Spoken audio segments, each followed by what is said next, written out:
donc bonjour, voici notre nouvelle caserne qui a été dans laquelle on est depuis le 15 juin, de centre. Ici on va avoir notre local d'alerte. C'est le centre névralgique, ça. Exactement, c'est ici qu'on va recevoir, les appels.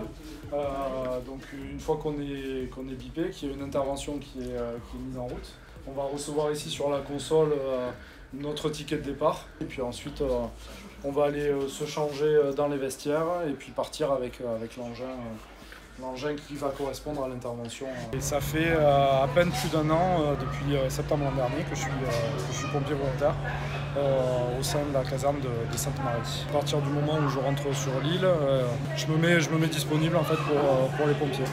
Et voilà, où on peut venir prendre le café en retour d'intervention, avant les manœuvres. On mange ici aussi après nos manœuvres. Puis voilà, c'est le lieu de vie. Donc ici on va pouvoir loger deux personnels féminins en saisonnier.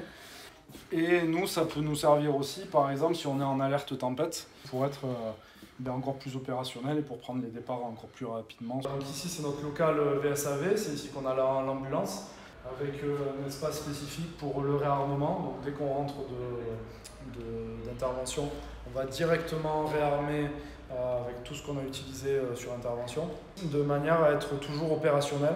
Et on a aussi un local de lavage. Après chaque intervention, on lave l'ambulance.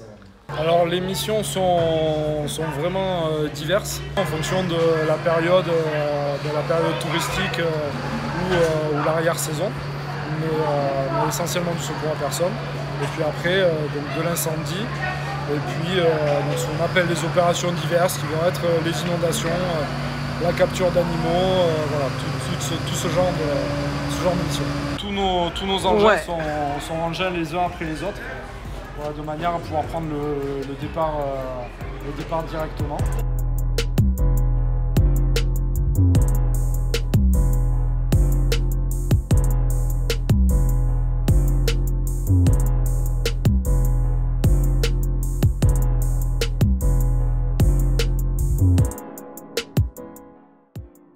Voilà, donc ça va être le camion pour les feux de forêt, avec une cuve de 4000 litres, et puis on va être à 3 dedans, et, voilà, pour intervenir directement au sein des massifs.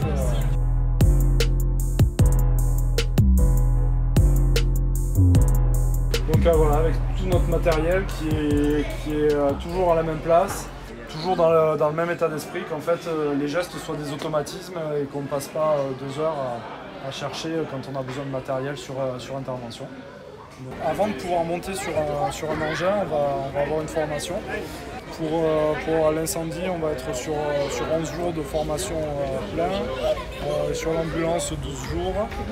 Et donc là on est formé par rapport à l'incendie notamment, on est formé sur Rochefort, donc l'école de formation.